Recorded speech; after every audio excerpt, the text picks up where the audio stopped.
ce soir, on va commencer la conversation sans plus tarder. En fait, on a préparé comme ça quelques questions pour échanger ensemble, mais l'idée aussi, c'est vraiment que vous puissiez réagir, poser des questions, commenter ce qu'on est en train de dire, apporter des idées. Alors, n'hésitez vraiment pas à nous interrompre à n'importe quel moment. En français, en anglais, on parle les deux langues. Donc, voilà. J'y vais tout de suite avec une question aux artistes.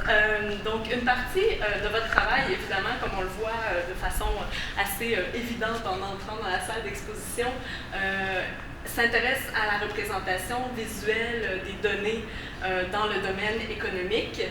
Et beaucoup de vos œuvres, par exemple The Prophets, qui était une installation que vous avez présentée à la Biennale de Montréal, mais aussi la grande installation Each Number Equals One Inhalation and One Exhalation, qui est présentée ici dans la grande salle, tout comme l'œuvre sérigraphique Diagrams Concerning the Representation of Human Time, qui était aussi présentée ici, ou encore The Many Ways to Get What You Want, qui est l'espèce de diagramme mural avec plusieurs mots, attitudes, ambitions qui sont inscrits dans une sorte de diagramme. Donc, ce sont des graphiques, des diagrammes.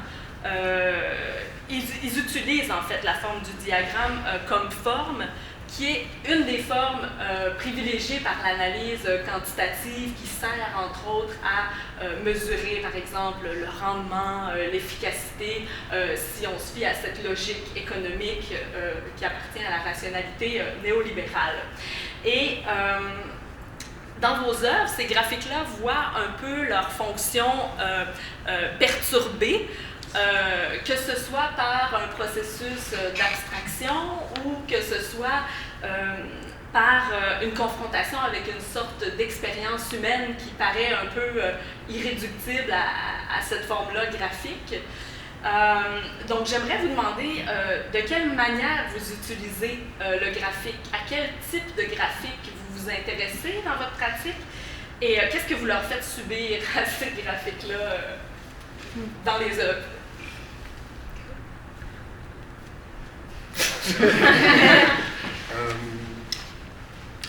Généralement, notre intérêt dans la forme diagrammatique est épistémologique, c'est-à-dire de plus en plus une grande partie des connaissances dans tous les domaines, que ce soit bien sûr dans les sciences pures, mais aussi dans les sciences humaines, utilisent des statistiques dans la construction de connaissances. Et donc, on est attiré par, d'une façon critique, ce domaine-là des connaissances. Et, disons, l'utilisation de plus en plus des statistiques, et qui se manifeste en graphique.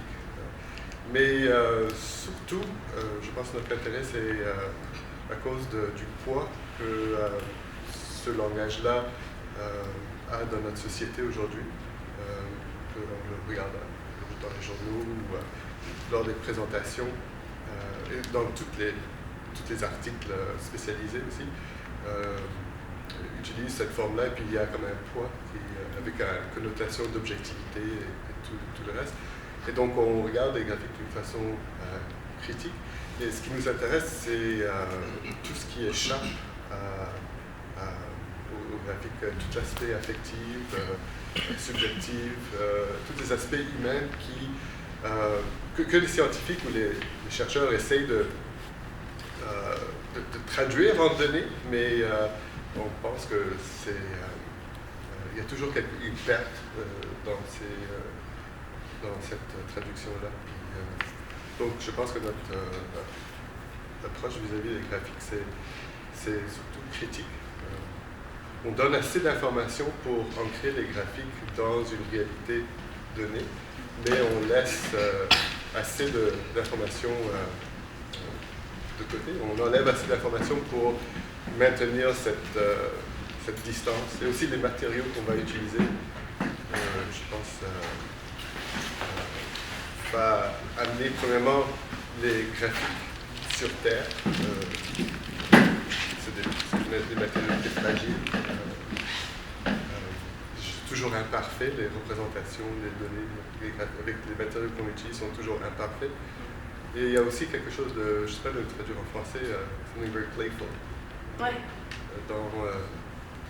Visuellement.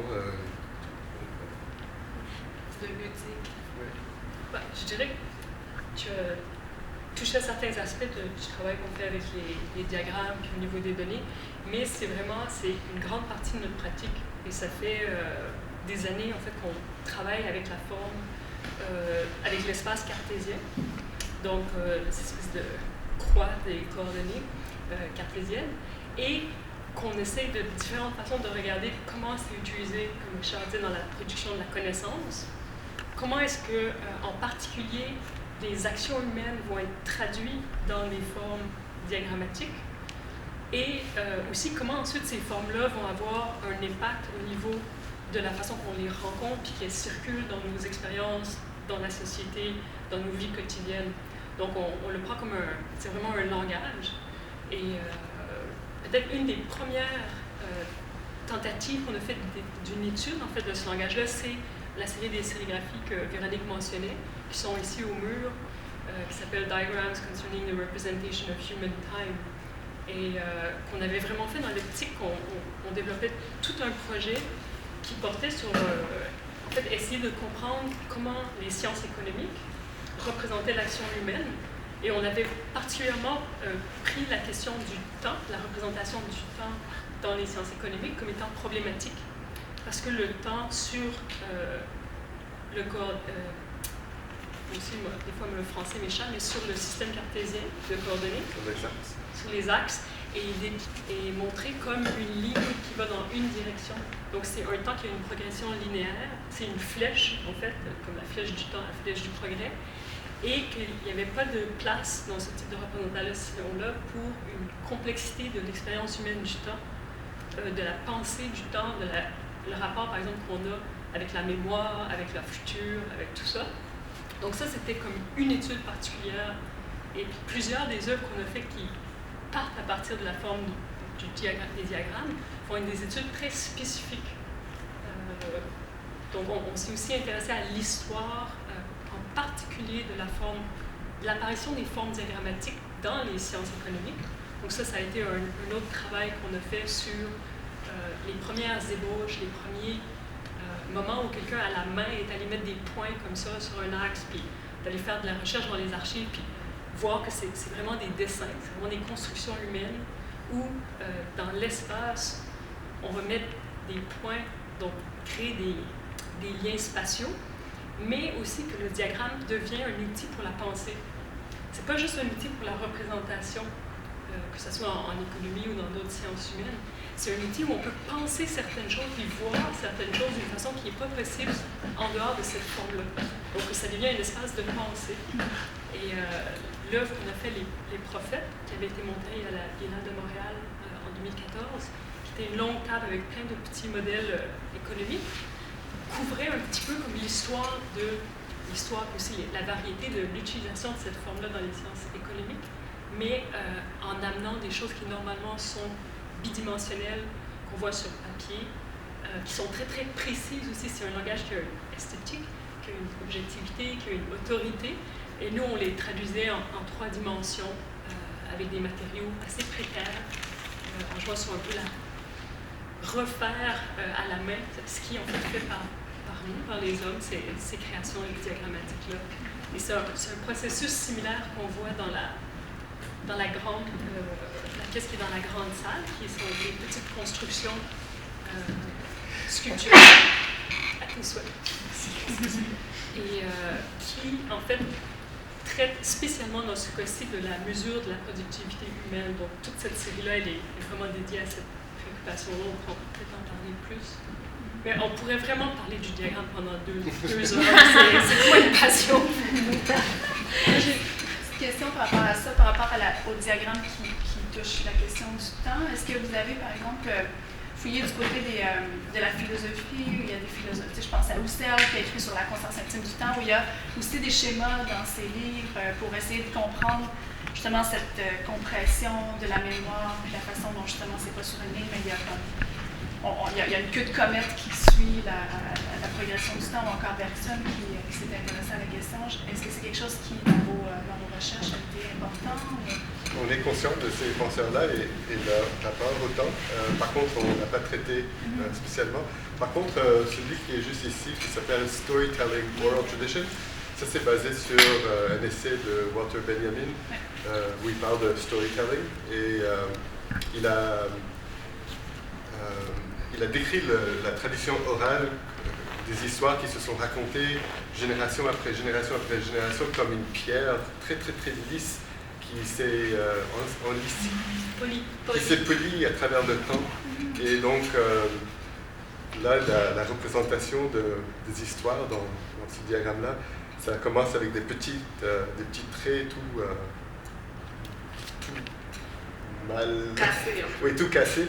Et puis avec chaque génération ou chaque histoire, ça s'enlisse. Donc, effectivement, il y a cette conscience-là. Il y avait aussi Augustin qui nous avait comme inspiré au niveau de sa conception de comment est-ce qu'on peut penser le temps. Et justement, cette idée-là de qu'est-ce que c'est le passé, qu'est-ce que c'est le futur, mais qu'en fait, c'est le passé pour Augustin, c'était l'imagination de ce qui est passé, la mémoire de ce qui est passé dans le présent. Le futur, c'est l'imagination de ce qui est à venir, mais dans le présent. Et donc, des conceptions philosophiques nous ont inspirés pour ensuite mettre, par exemple, une série de petits points qui ne sont pas ici, parce que l'étude, elle est un peu plus large que ce qu'il montrait, qui ne sont pas ici, mais qui se basent un peu sur des choses comme ça. C'est une combinaison des outils graphiques, puis de certaines considérations philosophiques, puis ensuite des sciences économiques. Mais aussi, il y a aussi des choses très très simples, comme il y a un graphique qui est juste un point, et puis ça s'appelle now. Et c'est juste l'idée qu'un point peut représenter le moment présent et que tout le monde peut comprendre ça. Mais quand tu y penses, c'est quoi le rapport entre un point et le présent? Et donc, puis on a une autre série qui commence aussi avec un point et ça s'appelle here. Et donc une ici. autre qui s'appelle an action. Oui. Et donc, juste l'idée qu'un point, en fait, peut représenter tellement de choses et puis qu'on a vraiment appris à interpréter ce langage-là et l'assimiler où on peut le lire comme du texte. Tandis que quand ils ont sorti les premiers diagrammes au XVIIIe siècle avec William Playfair, lui, il a produit des diagrammes vraiment riches d'une nature économique. Il a essayé énormément de les faire publier, mais personne ne voulait les publier, personne ne les comprenait en fait. Et donc c'est vraiment en très peu de temps dans notre histoire humaine, on a complètement développé un langage abstrait, diagrammatique, qui est complètement assimilé et qui vraiment, comme Marie-Lou disait, a un grand pouvoir dans notre société. Je pense que c'est quelque chose aussi qui est important dans la pratique, c'est-à-dire que quand on regarde ces diagrammes-là, à cause des effets aussi de comparaison qui sont effectués entre les diagrammes, mais aussi tout le rapport entre texte et image que tu viens de très bien décrire là, c'est-à-dire qu'on peut mettre plusieurs mots sur un seul point, c'est que les œuvres finalement nous forcent à réfléchir le fait que ces diagrammes-là engendrent une façon de penser ou incarnent une façon de penser et que cette pensée-là en fait est véhiculée ou reproduite par le diagramme. Donc ça c'est un élément qui me semble fondamental dans le rapport au diagramme aussi dans votre travail. Il y a une question aussi que je vous avais, je pense, jamais posée par rapport à tout ce travail du diagramme, du graphique, de la statistique en art contemporain. Et puis c'est en fait en préparant le projet d'exposition, puis en préparant aussi l'essai, j'avais été en contact avec cet ouvrage-là, qui est un ouvrage collectif qui s'intitule « Stat Activism », comment lutter avec des nombres. Et donc, c'est vraiment un ouvrage collectif dans lequel les textes s'intéressent à des pratiques sociales, activistes, communautaires, mais aussi artistiques, qui visent à un peu redonner un pouvoir émancipateur aux statistiques. Donc, un de ces exemples-là, ça pourrait être, par exemple, de changer de trouver des index alternatifs pour pouvoir calculer certaines choses, comme on connaît tous l'exemple du bonheur intérieur brut plutôt que de calculer le produit intérieur brut et ce genre de pratiques-là qui utilisent justement la statistique, mais pour avoir, disons, un impact politique autre que celui qui est introduit par l'usage de la statistique par l'idéologie dominante, disons. Et bon, là-dedans, on donne plusieurs exemples, mais on donne aussi quelques exemples en art contemporain, comme par exemple l'usage des statistiques dans le travail de Hans Haacke lorsqu'il fait son œuvre au Guggenheim, qui tente d'identifier les rapports financiers avec le conseil d'administration du Guggenheim. Des exemples aussi comme celui de Superflex, qui vont inscrire à l'extérieur d'un musée sur un panneau d'affichage le nombre de visiteurs qui visitent l'exposition et donc rendre visible à l'extérieur du musée cette espèce d'outil d'évaluation du succès de l'exposition que serait le nombre de visiteurs qui sont passés à l'intérieur. Il y a aussi des exemples de Julien Prévieux qui, lui, va plutôt faire un travail esthétique à partir d'outils quantitatifs. Et il m'a semblé qu'il y avait quand même des résonances entre ce genre de pratique et votre pratique, mais néanmoins aussi une différence qui est fondamentale. Et donc, je ne sais pas si vous, c'est quelque chose qui vous tenterait d'aborder et si vous avez besoin que je vous en dise plus pour rebondir là-dessus. Ben, je pense que la différence fondamentale à laquelle tu penses, tu me diras si j'ai raison, mais pour moi, la différence fondamentale, parce que j'ai aussi un ami qui m'a prêté ce livre-là qui contient certains très bons textes, et aussi la recherche sur des travaux d'artistes très intéressants, mais par rapport à ce que nous on fait, une des grandes différences, c'est d'abord qu'ils utilisent les statistiques dans un but d'activisme, qui est clairement pas notre cas, mais la vraie différence, en fait, c'est que nous, ce qui nous intéresse, c'est une réflexion sur la forme, sur qu'est-ce que ça veut dire de mettre des actions, de prendre l'ensemble du tissu de ce qu'on pourrait appeler la réalité, puis de définir que ça c'est une action économique, par exemple, de tel type, puis de la mesurer. Et ça aussi, ça non, le reste on l'ignore. Et d'aller comme ça, sélectionner, donc ensuite, à travers la mesure, homogénéiser des actions qui en fait sont souvent différentes dans leur nature. Nuancées, oui, qui ont une complexité, réduire, simplifier, codifier, puis ensuite traiter visuellement et dans des formes spécifiques qui ont été développées par les différentes sciences humaines, tout ça, et ensuite utiliser politiquement. Bon, l'autre question, c'est que ces statistiques-là sont, depuis leur origine, c'est une histoire qui nous a beaucoup intéressés, l'histoire de l'émergence des statistiques. Elles sont associées à certains types de gouvernements des conduites des humains, en particulier, qui ont été très très bien étudiés par plusieurs penseurs. Et donc il y a ce côté-là aussi de l'utilisation ensuite de ces formes-là, puis de l'impact qu'elles ont au niveau, je pense que Richard l'avait mentionné, au niveau des politiques, des choix de société, quand tout ce qui est tenu en compte, c'est ce qui peut être compressé dans des mesures aussi simples, aussi simplifiées. Bien sûr, on gagne en efficacité de la rapidité de comprendre des phénomènes, de pouvoir leur très vite les summariser, mais on perd énormément en termes de la qualité du type d'information puis de connaissances qui circulent.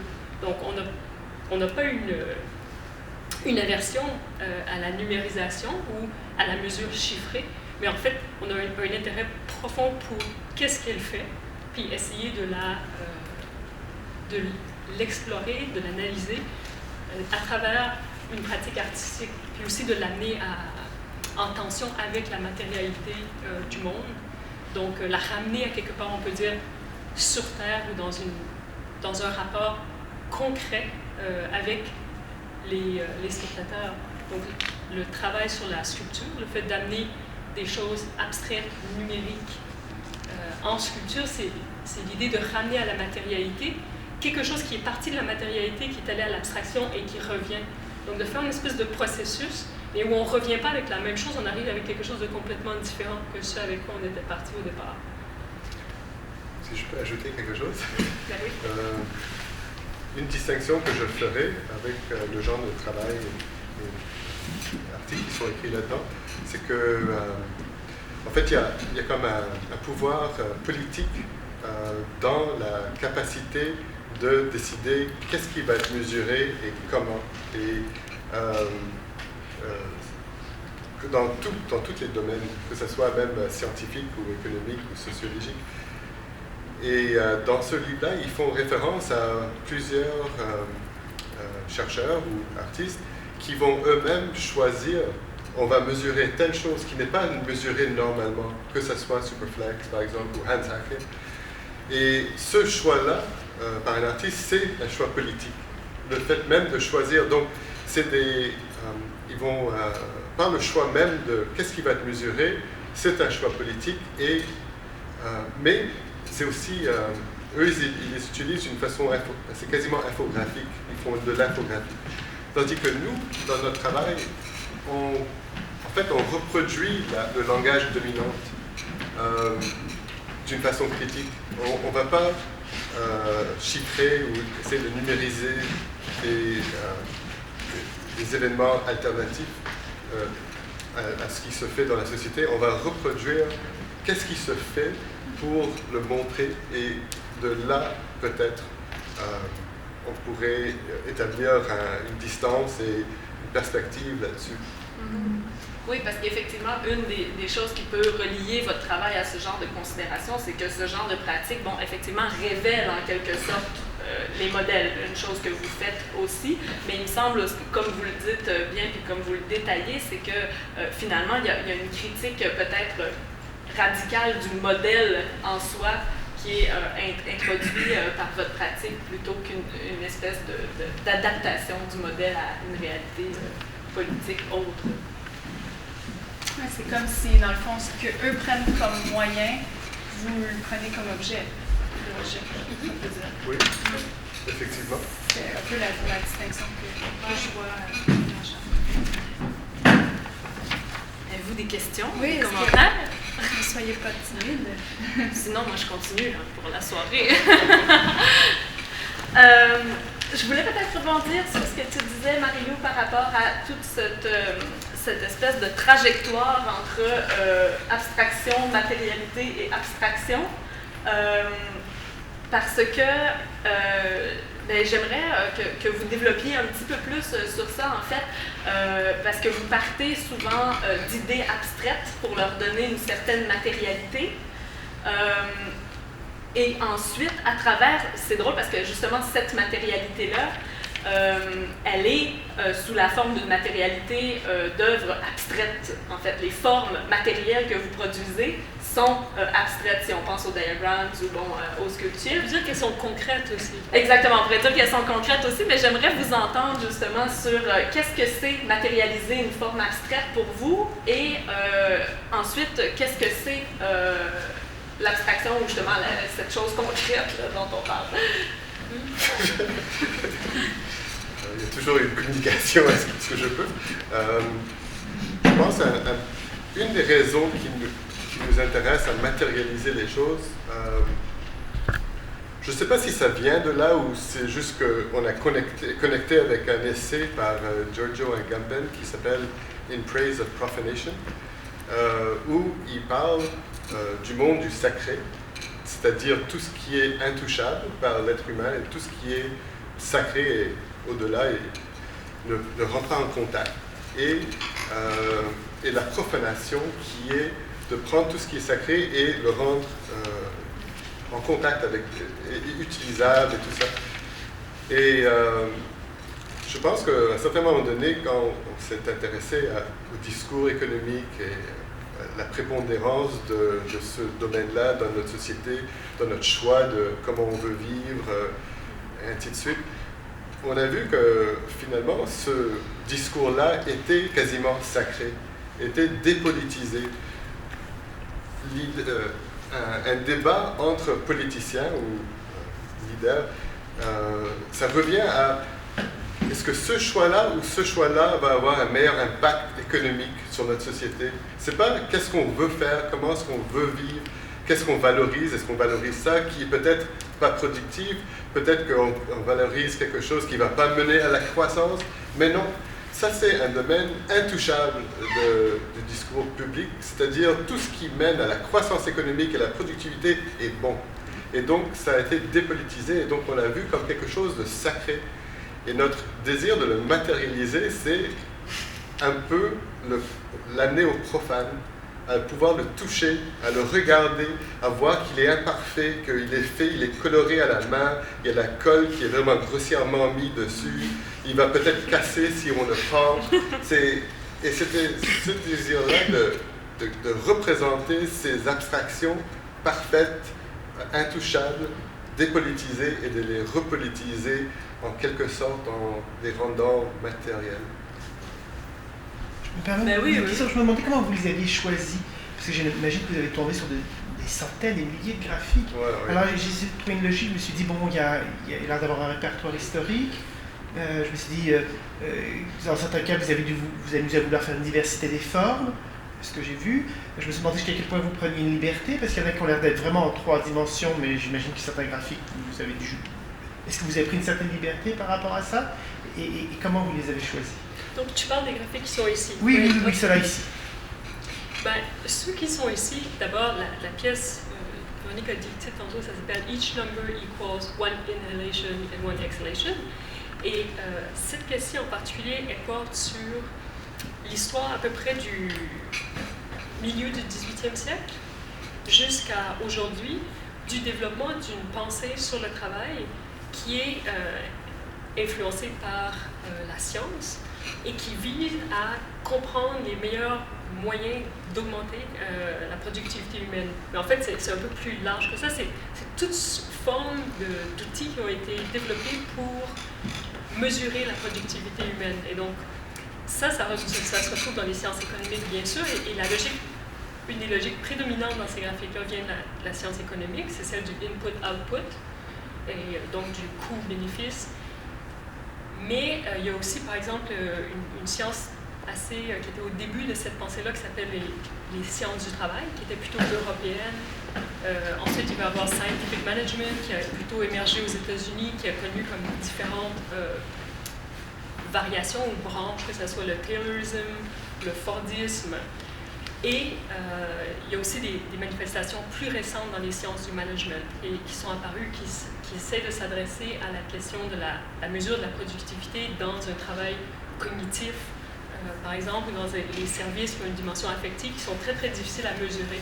Donc, on a regardé cette histoire-là qui se trouve dans différentes disciplines et on a essayé, à travers la sélection de graphiques qu'on a fait, de représenter à la fois une histoire des transformations du travail lui-même et des transformations des façons de gérer de la gestion du travail.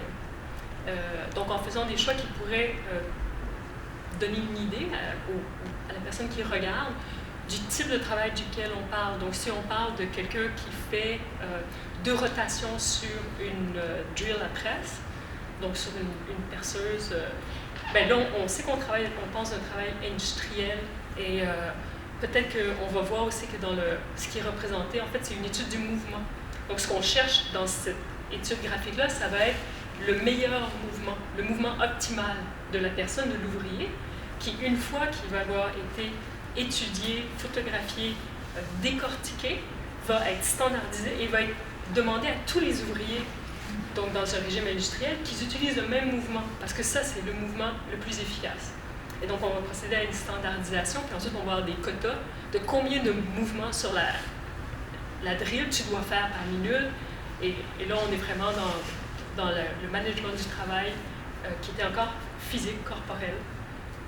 Puis on a essayé donc de trouver ces graphiques qui allaient représenter un peu l'histoire de la pensée sur le travail, la pensée sur l'optimisation, puis les différents modèles, comme on a le modèle de Toyota, par exemple, qui est beaucoup plus récent, qui a eu beaucoup d'influence, qui est venu du Japon pour faire un type de travail en usine, mais qui est beaucoup plus léger que ce qui se faisait avant, par exemple, dans le Fordisme, et où les ouvriers sont plus impliqués dans les décisions, les unités de travail sont plus petites, tout ça. Donc, on essaie de faire une espèce de survol de cette histoire-là, mais en donnant juste un peu d'informations avec les graphiques, puis à travers les graphiques eux-mêmes. Mais pour répondre aussi à une partie de votre question, effectivement, il y a un jeu d'interprétation un peu, des fois, cubiste, c'est-à-dire prendre quelque chose et le rendre en espace trois-dimensionnel, donc prendre un diagramme bidimensionnel et de trouver un moyen de jouer avec l'espace. Des fois, on va juste, sur plusieurs courbes, on va sélectionner 3 ou 4. Il y a toujours un certain jeu d'interprétation sur quelle information fournir, quoi ne pas fournir. Et aussi, je ne sais pas pourquoi, et puis on a arrêté de se poser la question, mais on aime les jolies choses. Et donc il y a un jeu de couleurs, mais c'est aussi de le rendre ludique, c'est ça?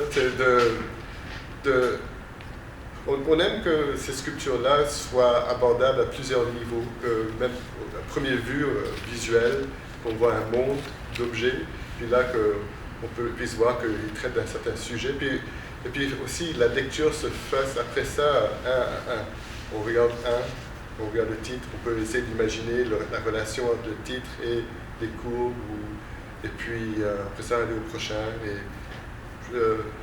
Donc il y a aussi un jeu d'esthétique. Et c'est drôle parce que je me disais que si on ne disait pas le cartel, on aurait presque pu croire que c'était une collection de sculptures constructivistes russes, Effectivement. Avec une variété de formes qui ont été pensées uniquement pour essayer de voir tout ce qu'on peut faire avec des filles, des petits bâtons. Effectivement. Il y a définitivement, on est conscient de ce héritage artistique et on s'est beaucoup intéressé à ces sculptures-là, ou même les dessins constructivistes. Mais le fait qu'ils sont aussi présentés dans une galerie, ça fait qu'on les lit dans la lignée de cet héritage-là.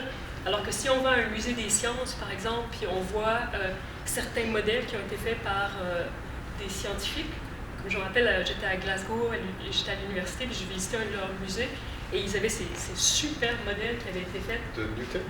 Non, c'était pas Newton. C'était... qui a inventé le télégraphe. Non. Attends. En tout cas, mais c'était superbe, c'était comme des sculptures et ça a été montré dans un autre contexte, ça aurait été vraiment vu en relation avec l'art moderne, les rapports entre le concret et l'abstrait. Mais donc c'est ça vient de la localisation, le fait qu'on les présente ici, mais c'est aussi des relations qui nous intéressent, qu'on a fait de la recherche sur ça, mais sans nécessairement le poursuivre d'une façon systématique, de vouloir faire des références à l'histoire de l'art claire puis définie. Définitivement, dans la sélection de graphiques, on les regarde et puis ça nous parle ou ça nous parle pas. Et puis il n'y a pas un désir, que ce soit dans les prophètes, qui est une diagrammatologie, ou dans celui-là, il n'y a pas un désir d'être systématique. Et même le positionnement dans l'espace sur les tables est fait d'une façon assez esthétique. Et intuitive. Oui. Peut-être que... If I permit myself to ask a question in English, basically 2 questions. One, would you say that this particular work is 200 years of how you would see humanity being taken away from the object of work, rather than its production, than sustaining yourself and helping you help society in general? And the second question is, there's a lot of beauty in what you created. So, in one way, are you glorifying the actual aspect of beauty of Cartesian planes and graphical representation, or are you trying to demonstrate that it's more art than science? Can you repeat the first part of your question a little bit, or just elaborate a little bit more? Certainly. Well, it seems that what you're representing through this group of work is 200 years of graphs being politicized and representing what we should think work being. Yes. Instead of somebody going to work and working for themselves, for their family, and gaining money to sustain themselves, it's something that society requires us to produce so that we could help this company make money.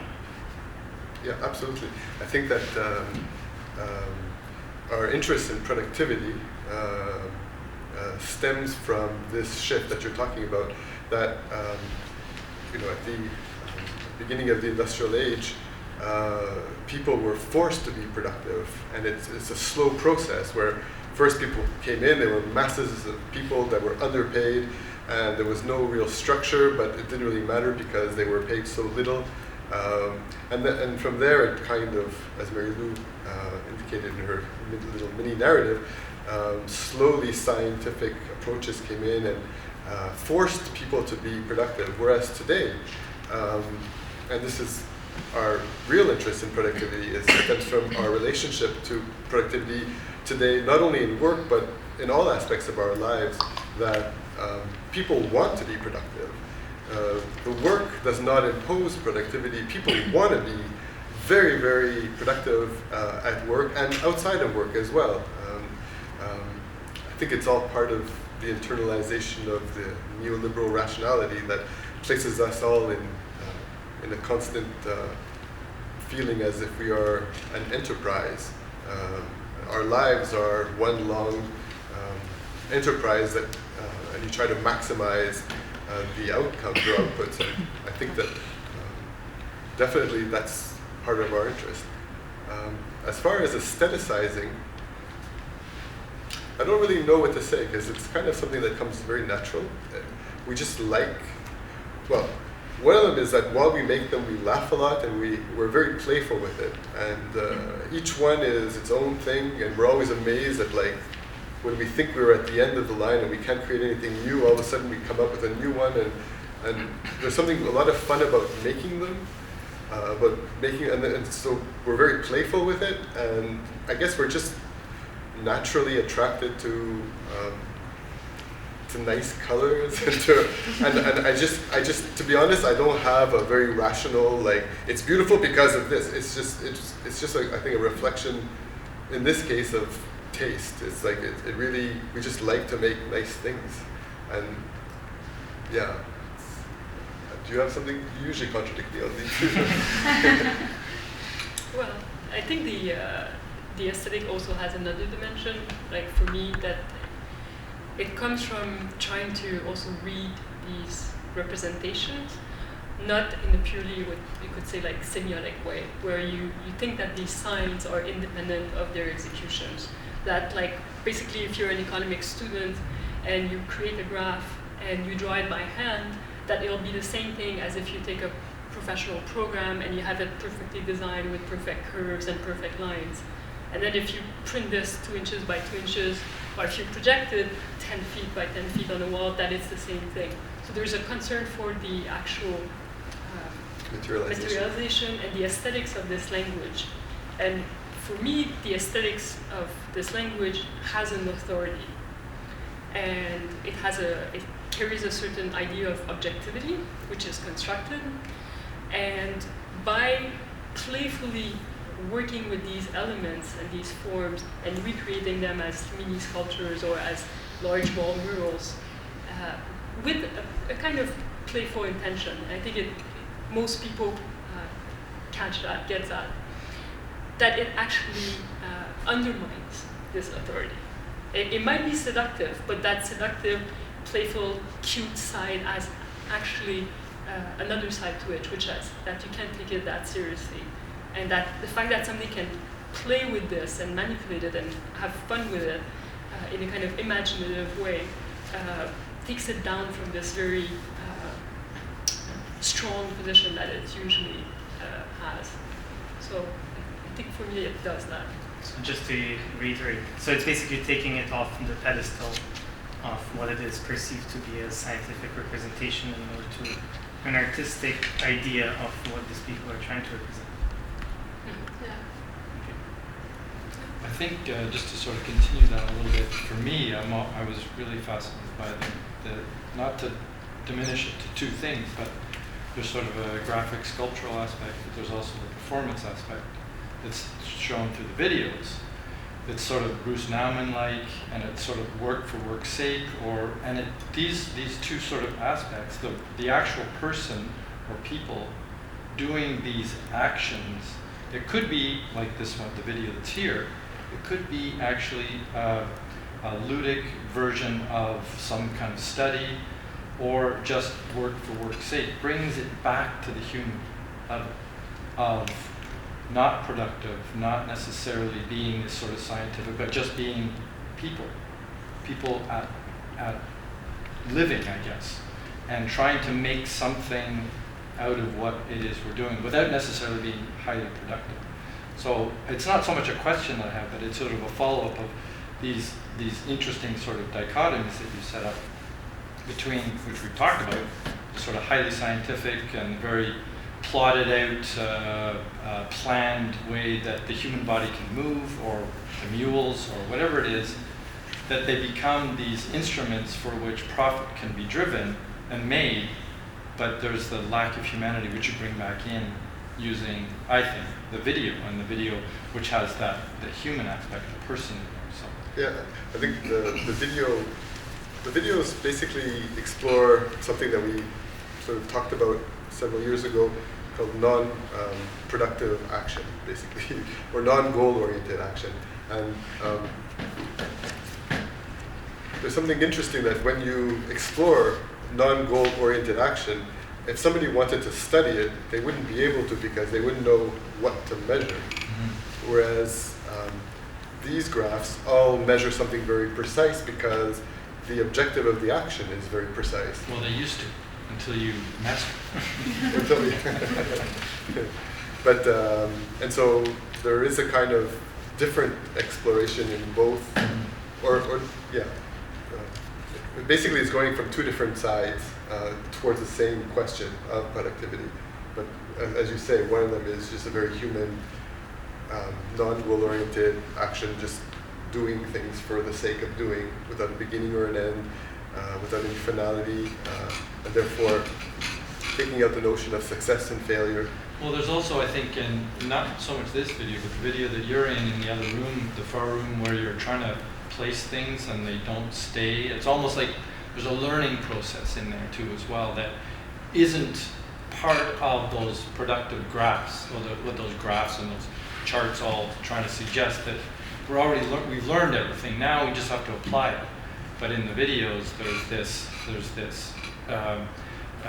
You said playfulness, but there's also, I think, an aspect of learning. How do I make this thing stand up, and I have to deal with whatever, balancing or whatever. There are ways to do it, but it's not been done in the video, and I think it's obviously it's purposely done so that these actions are futile and playful, and I think to a certain extent demonstrate a kind of learning process. Well, I can't do it that way again because it's not going to stay, or it's okay if it falls over. I was sort of the way it goes. But it's interesting that you use the term learning, because we often see it as that way, that when we start improvising with materials, the first thing we have to do is learn the properties of the material. Like, this is something that can be balanced like this, or it's top heavy, or if I want to carry it, I have to use my body this way, and there's a kind of a customization that we have with the materials to learn how to play with them, and then so it's interesting that you use that term, because we've often talked about it in those terms as well, as learning. But I would also say that I think that video and some of the other works we've done with improvised action is very much as well about unlearning. It's about kind of trying to find ways to let go of certain habits of thought, and also habits that are ways of doing and ways of being.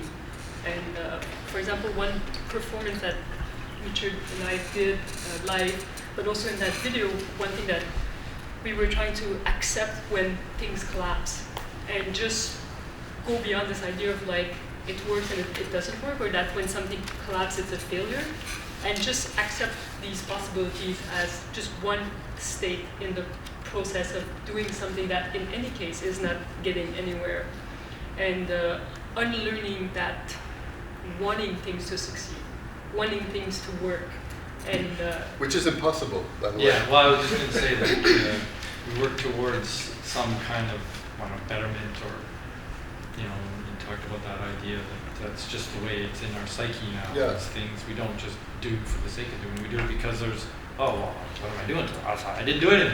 So I got to do something, and it's got to be productive. There's this almost stressful feeling that we carry with us. I think, maybe I speak for myself, but I think But like even though we try to exorcise that sentiment, there is a kind of satisfaction that in this performance that Mary Lou is talking about that we're not shown here, that where we build these very, very like precarious constructions and we just see how far we can take it. And like there is a sense of exhilaration when something is so precarious and you just can't believe that. And you pick up a stick and you say, I'm going to place it here. And you think for sure the whole thing is going to fall over, but you actually manage on doing it. And there is a kind of satisfaction involved. But then eventually everything does fall. And the trick then is to just continue without losing a beat and just build on the rubble and just continue constructing something, which is a kind of, yeah. Go ahead. No, there's a feeling that it feels different than normal life when you're involved in this kind of activity. And it's part of the interest as well. It's kind of like, even though we cannot exercise this rationality that we've inherited, we can kind of play with it a little bit and sort of get glimpses as to what it might feel like to treat the whole world around you in a very creative way. And you know, whether it's interactions with people or interactions with materials, everything is so conventional. The way we speak to each other, the way we are seated here, and everything like that. Everything is so conventional. When I enter a space, you know, it's like. Anyways, it's that there's actually something very liberating in playing with a more creative relationship to people and things. But we can only do those things on a personal level. Really, I mean, to try and break away from it, it seems, I shouldn't make it as a general statement, but it seems like on a personal level we can only do that in our studio or at home or in our own mind. But when we actually engage in another, when there's a structure or a system that we have to sort of... Yeah, the whole world would fall apart. If, especially the way it's designed now. Peut-être aussi pour continuer, il y a une chose, moi, qui me semblait aussi, parce qu'on est en train de le faire ensemble, mais une autre chose qui me semblait faire un pont entre toutes les œuvres un peu diagrammatiques et ces expérimentations performatives de l'action non productive, c'est aussi cette question de la matérialité. En fait, pour les projets performatifs, est-ce qu'on peut aussi parler d'une forme de matérialisation? Je sais que vous en parlez parfois en ces termes. Et puis, quels sont pour vous finalement les enjeux de la matérialité du corps dans ces projets-là? Ou autrement dit, qu'est-ce que le corps au travail matérialiserait dans ces projets performatifs-là? Est-ce que ça vous semble clair? J'essaie de voir sur quel... par où approcher la question, mais peut-être qu'en fait tu pourrais la développer pour voir comment toi tu la penses, puis on pourrait réagir ensuite. Parce qu'il me semble que il y a différentes façons d'envisager effectivement cette question-là, mais je trouve que une des choses qui m'intéresse là-dedans, c'est que, en fait, quand on pense la présence d'un corps au travail dans un espace, ou qu'on pense l'idée juste d'un corps au travail, souvent on va penser l'idée d'un travailleur qui pose des actions manuelles, physiques. On va penser beaucoup au travail industriel, par exemple. On évoquait tout à l'heure le mouvement d'un travailleur sur une drille. C'est quelque chose qui est aussi présent dans l'exposition, l'idée du travail industriel. Sauf que ce qui est singulier dans votre cas, c'est que vous utilisez l'action d'un corps au travail, mais pour nous parler de quelque chose qui est plutôt le travail contemporain, le travail immatériel, le travail post-industriel et aussi l'activité artistique.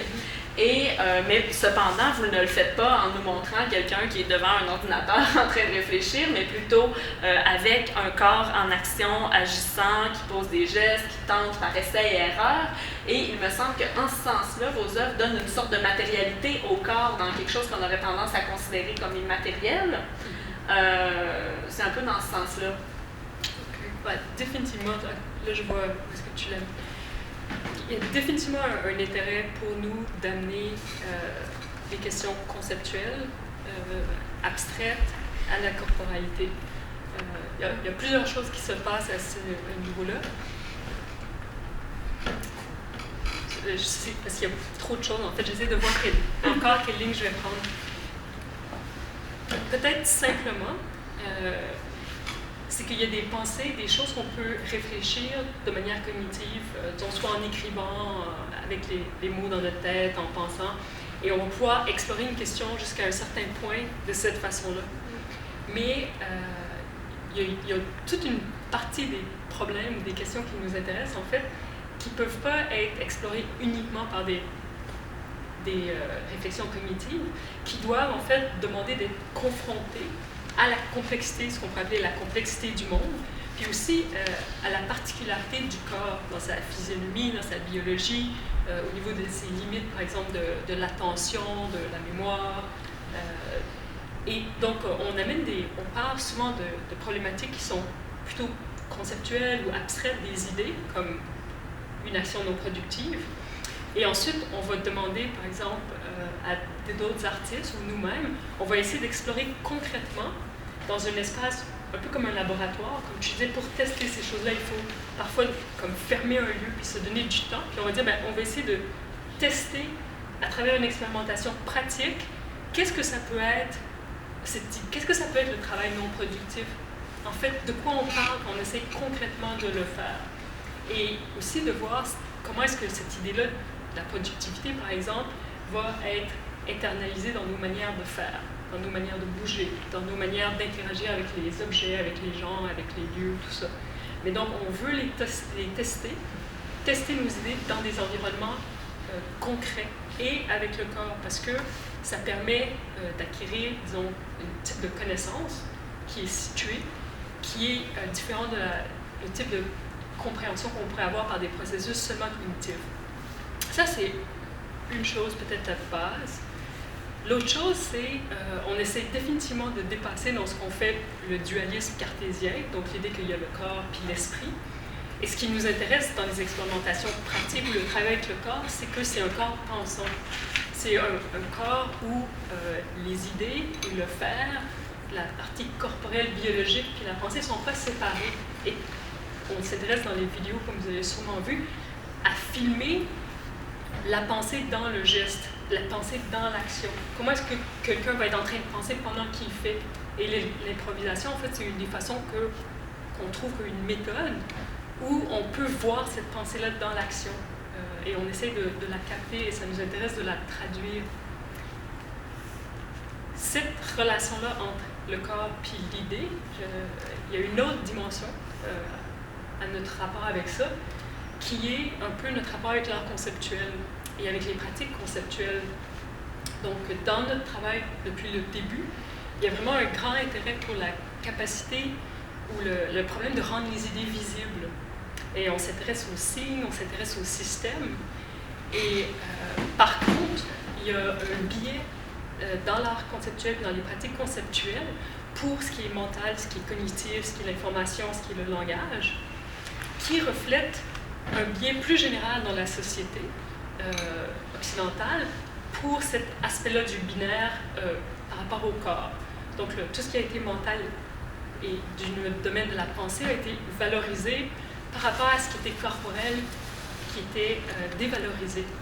Et donc, dans notre travail avec les idées qui émergent, quelque part, qu'il y a une tradition, un ancrage dans les pratiques conceptualistes, on essaie de complexifier notre rapport aux idées, puis aux signes, puis au système, en réintégrant les dimensions corporelles, affectives, sensorielles, qui, pendant longtemps, étaient un peu évacuées.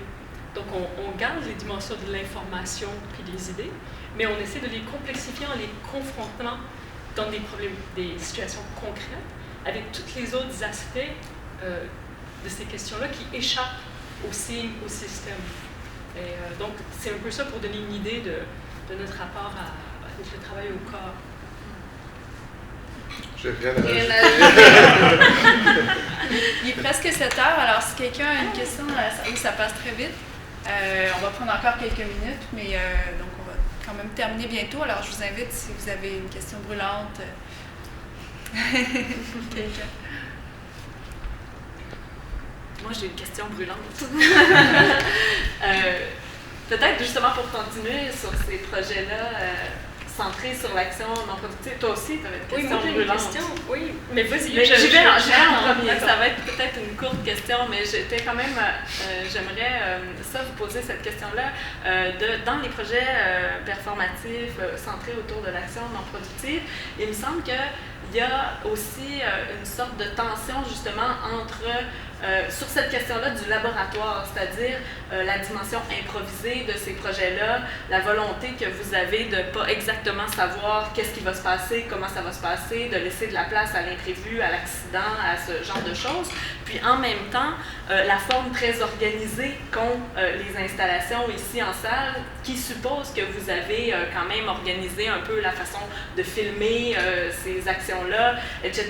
Donc cette tension-là entre justement comment dans un laboratoire, justement, lorsqu'on fait une expérience, on souhaite l'imprévisible qui arrive, puis en même temps, on a un certain nombre de paramètres qui sont là autour pour organiser un peu l'expérience. Puis aussi capter en fait l'expérience d'avoir une trace de ce qui s'est passé, parce que si on fait l'expérience et on n'a aucune trace, après c'est difficile de répéter l'expérience, puis c'est aussi difficile de savoir qu'est-ce qui s'est passé. Donc, oui, il y a cette tension-là. Est-ce que tu voulais en parler? J'avais réagi très Je sens que j'ai trop parlé. Effectivement, dans nos expériences plus pratiques qui utilisent la vidéo et l'improvisation, je pense que, premièrement, comme tu dis, c'est quasiment un laboratoire, c'est-à-dire dans un lieu donné qui a des connotations données, que ce soit un immeuble, un ex-immeuble d'assurance à Glasgow ou un lieu dans un centre d'art, dans un centre d'art. On va réfléchir sur le lieu et on va établir des paramètres pour que des gens puissent explorer certaines questions. Et on donne l'importance à l'improvisation parce que justement, comme Marie le disait, avec l'improvisation, on a un corps qui est présent et corps entier, âme et physique, biologique. Et on établit des paramètres initiaux et on laisse ce qui se passe se passer. Et souvent, beaucoup de choses se passent. Et puis, mais par contre, nos installations sont pas faites pour documenter qu'est-ce qui s'est passé. Notre intérêt de faire des expériences, c'est pas par documenter puis montrer à tout le monde, regarde, ceci est arrivé et de telle façon. Nos installations sont des constructions afin d'établir un certain effet. Donc, quelles actions on va choisir de montrer, comment on va les éditer, les monter, comment on va les mettre dans l'espace. Par exemple, dans Is There Anything Left to Be Done at All? L'idée, c'est de ne pas créer un centre, que les gens naviguent d'une façon aléatoire, que l'attention soit toujours interpellée par quelque chose d'autre. À tout moment, on peut toujours voir plusieurs écrans, les sons intermèdes. C'est pour créer, premièrement, on essaye de créer que le spectateur sent premièrement son corps en créant comme une atmosphère un petit peu affective, si je peux le dire. C'est un qui va essayer de capter l'esprit de ce qu'on a essayé d'explorer. Et ça, c'est vraiment une construction à partir de toutes les vidéos qu'on capte. On traite ça vraiment comme des données primaires, des données brutes. Puis qu'est-ce qu'on peut faire avec ça pour créer cette expérience-là?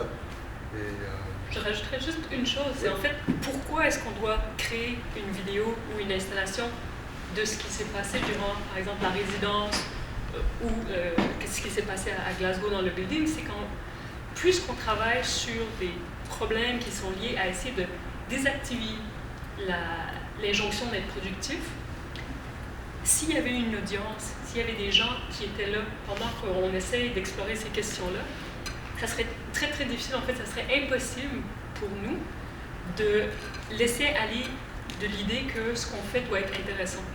Que ce serait très difficile d'explorer ces questions-là avec un public.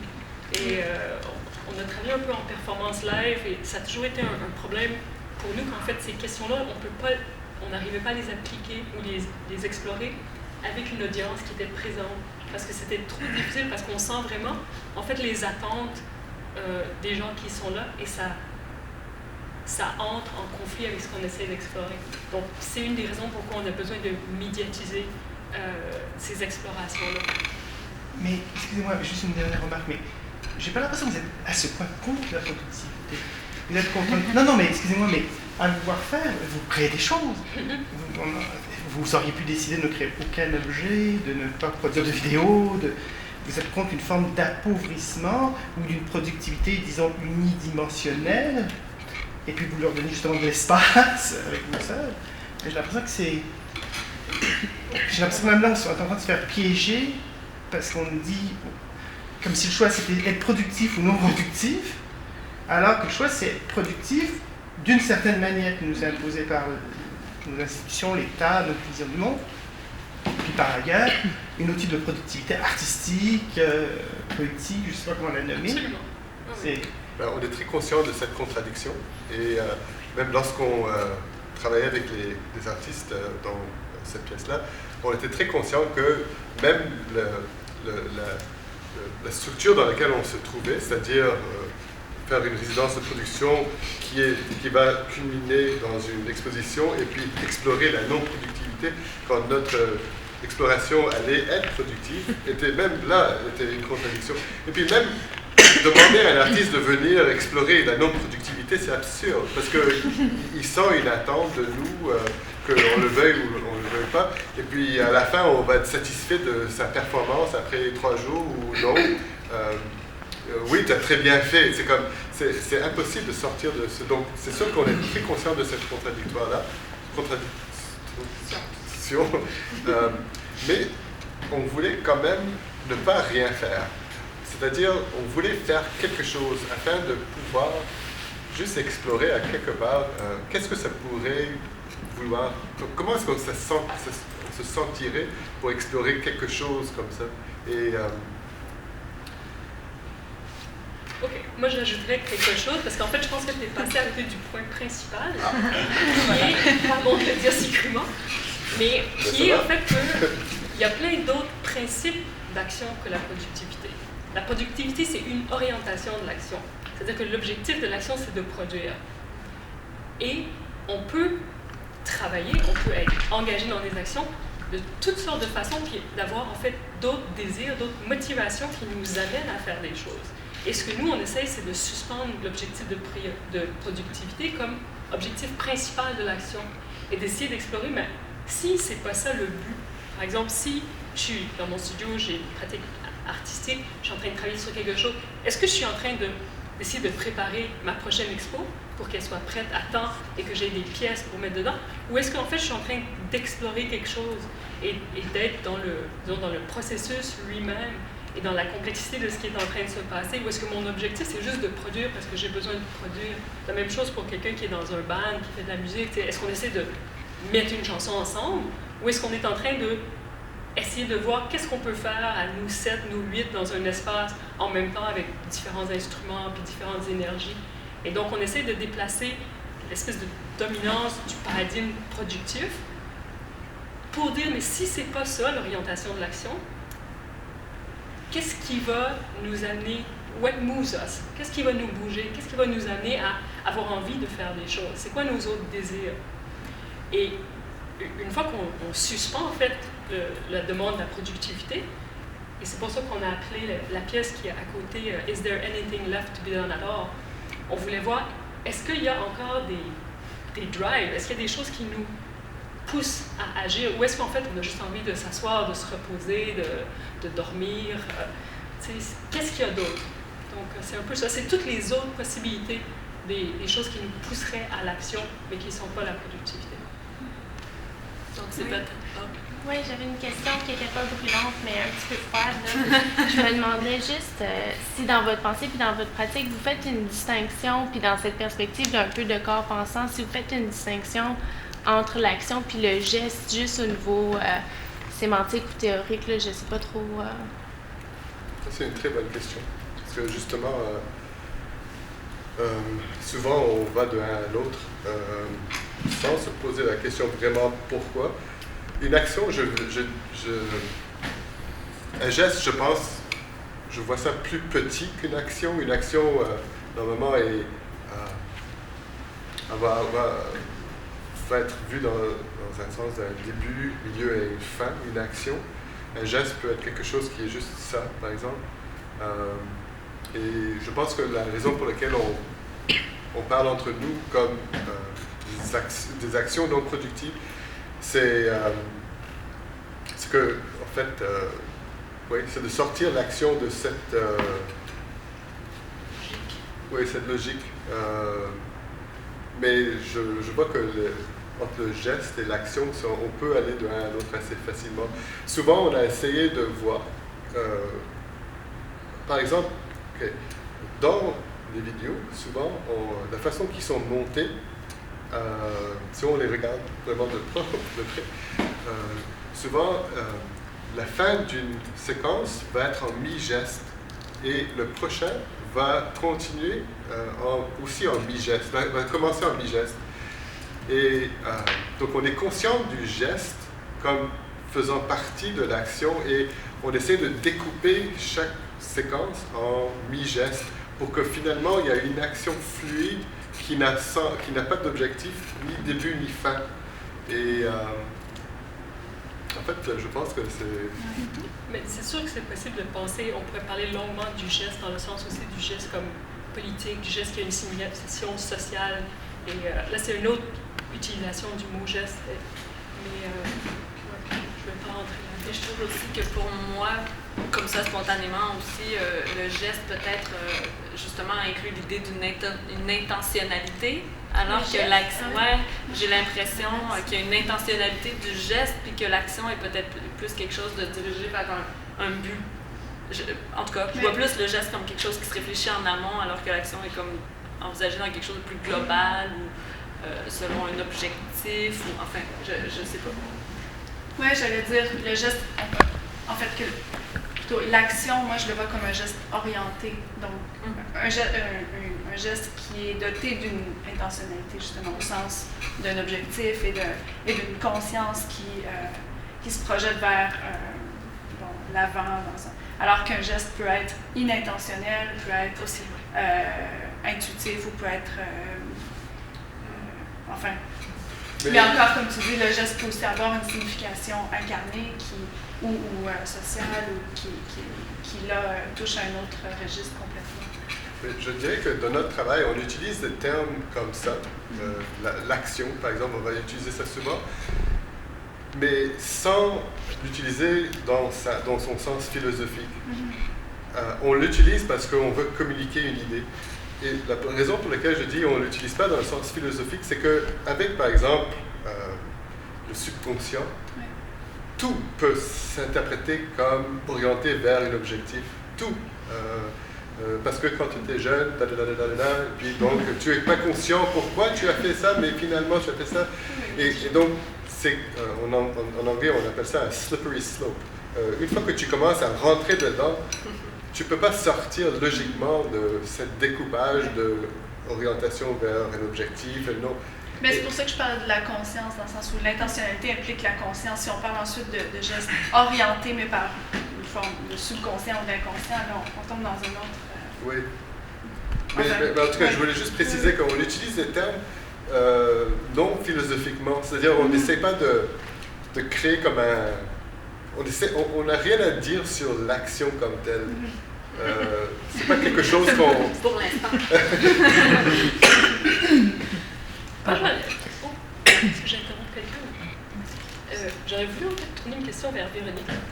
Parce que le projet ici, c'est vraiment développé en dialogue avec toi depuis le début. Puis, une des idées qui je pense, au moment où tu as vraiment commencé à connaître notre travail, une des idées t'a intéressé, puis ensuite qui est venu structurer l'exposition ici, c'était la question du corps dans notre pratique. Et pour nous, c'est quelque chose qui s'est développé en parallèle avec... Je ne vais pas rentrer dans ça, mais disons que la question du corps, elle est devenue comme un fil conducteur dans l'exposition ici, puis une façon de penser, puis de regrouper les œuvres. Puis j'aurais trouvé ça intéressant que, en fait, tu nous parles un peu de, après tout ce travail-là, comment tu le penses, comment tu le vois. Oui. Mais en fait, je pense que cet intérêt-là relève d'une part de quelque chose d'assez anecdotique, qui est le fait que la première œuvre avec laquelle j'ai été en contact de votre travail, c'est Visions of a Sleepless World, qui est en fait présentée ici, d'habitude, derrière nous, qui est une vidéo dans laquelle on imagine que, je ne sais pas si plusieurs d'entre vous l'ont vu, mais peut-être que certains l'ont pas vu, où on imagine un personnage qui serait l'objet en fait d'une expérimentation où on aurait demandé aux artistes, où une compagnie pharmaceutique aurait demandé aux artistes d'imaginer une situation où un personnage serait sous l'effet de drogues stimulantes pour pouvoir travailler sur une période très allongée de la journée, voire pouvoir ne plus dormir du tout pour pouvoir accomplir un travail plus longuement. Et donc là, on voit vraiment ce personnage-là aux prises physiquement avec un travail intellectuel à accomplir. On la voit penser, on la voit manipuler des objets, on voit certains signes d'anxiété, de nervosité. Et c'est une œuvre qui, personnellement, m'avait touchée parce qu'elle résonnait avec quelque chose peut-être de mon rapport au travail artistique, c'est-à-dire comment on pense, comment on est affecté aussi physiquement par le travail, une activité intellectuelle, etc. Quand tu dis travail artistique, donc tu inclus ton travail de commissaire? Oui, dans le domaine artistique, qui est aussi finalement un travail qu'on pourrait qualifier d'intellectuel ou de conceptuel, mais qui aussi a une dimension physique, un impact physique sur nos ressentis, la façon dont on utilise notre corps, la façon dont on pose des gestes, etc. Donc ça, c'était un premier point de contact avec cette question du corps. Donc ça m'avait vraiment intéressée. L'autre chose, c'est que il y a une chose qui m'intéresse beaucoup dans les pratiques artistiques et c'est toute cette question de l'irréductibilité de l'expérience humaine. C'est-à-dire que dans plusieurs projets que j'ai faits, il y a quelque chose qui m'intéresse du point de vue de comment les artistes vont tenter de rendre visibles des choses qui ne sont pas visibles ou de montrer les choses d'une façon un peu plus complexe ou vont montrer différentes facettes d'une même chose pour montrer qu'il est impossible, par exemple, de totaliser la figure de l'autre. Je me suis beaucoup intéressée à la question de l'altérité, à des pratiques relationnelles, contextuelles, infiltrantes, qui jouaient directement dans des réalités. Et puis, souvent, je trouve que les artistes vont arriver à des processus qui, soit en utilisant plusieurs voies ou soit en essayant de montrer l'invisible, arrivent à affirmer ou à montrer concrètement dans leurs objets artistiques que l'expérience humaine, en fait, est irréductible, ou la façon dont on peut se concevoir soi ou concevoir l'autre. Donc ça, c'est aussi quelque chose qui, je trouve, se retrouve dans l'expérience du corps, dans votre pratique.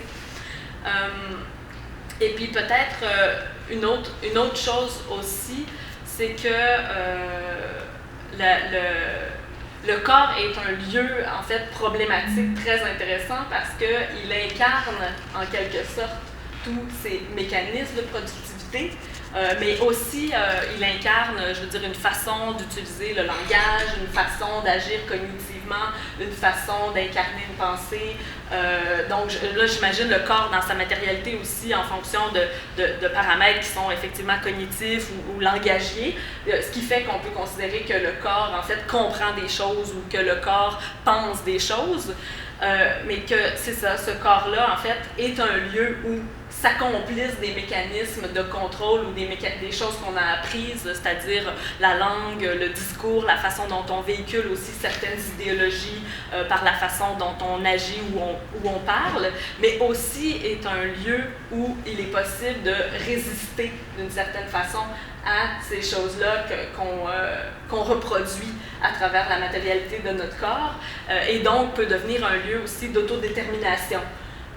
Donc souvent, je pense que les artistes auxquels je m'intéresse, que ce soit du point de vue là, du corps en action, mais aussi sinon de la façon dont les corps reproduisent certains discours, parce que je me suis intéressée à ça dans le cadre d'une exposition précédente qui s'intitulait Polyphonie, justement, où là, c'était vraiment cette question-là du discours, du langage qui était explorée, puis comment le langage était aussi un lieu à la fois d'assujettissement et d'autodétermination dans le rapport qu'on allait, dans la façon dont on allait l'utiliser individuellement ou collectivement. Donc je pense que ça, c'est comme un point de contact, peut-être, là, si je fais une petite analyse de ce qui m'intéresse à travers les derniers projets d'exposition.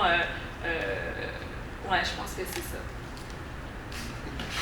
C'est un peu confus peut-être, mais voilà. Est-ce que c'est une conclusion? Presque. Moi, je vous inviterais en fait, je sais pas si... Ouais, je vous inviterais en fait à peut-être partager avec nous, peut-être pas maintenant, mais bon, informellement, juste après notre discussion, ou même repartir avec ça chez vous. Essayez peut-être, ou je sais pas si ça vous intéresse, mais essayez de penser à qu'est-ce qui pourrait être une action non productive dans vos travaux respectifs. Parce que moi, je trouve ça assez intéressant de le voir. En tout cas, je sais pas, je trouve que ça m'a fait réfléchir à qu'est-ce que ça pourrait être. Par exemple, on en parlait avec Richard l'autre fois. Qu'est-ce que ça peut être lire un livre de façon improductive, donc se donner peut-être la liberté d'aller sauter d'un passage à un autre, ou ce genre de petites libertés qu'on peut prendre dans nos activités respectives, quel que soit le travail qu'on fait, en fait, comment on peut connecter avec d'autres formes de désir du travail. Donc ça, je vous lance ça avant de partir. Puis je voulais aussi vous inviter à participer à une activité qu'on organise encore dans le cadre de cette exposition qui va avoir lieu le 19 mars, où on a invité en fait le groupe de lecture critique sur les pratiques administratives, qui est un groupe à géométrie variable, dont on a des membres ici, là, dont Charlotte qui est là, mais on organise un atelier donc de 3 heures, un samedi après-midi, autour d'un texte de Marina Wieschmidt, si je le prononce bien. Donc, vous pouvez venir à cet atelier, c'est-à-dire que le texte est disponible sur le site de la galerie. Oui, bientôt, il sera bientôt. Et vous pouvez lire ce texte ou ne pas le lire. Vous pouvez arriver préparé, pas préparé. On prend vraiment tous les participants à cet atelier. Et à partir de ce texte-là, donc, on va mener une activité de réflexion sur les enjeux du projet, puis aussi centré quand même sur cette question-là du corps et de la productivité. Là. Donc, je vous invite chaleureusement le 19 mars à venir poursuivre la discussion avec nous dans le cadre de cet atelier. Merci beaucoup. Merci à vous d'avoir été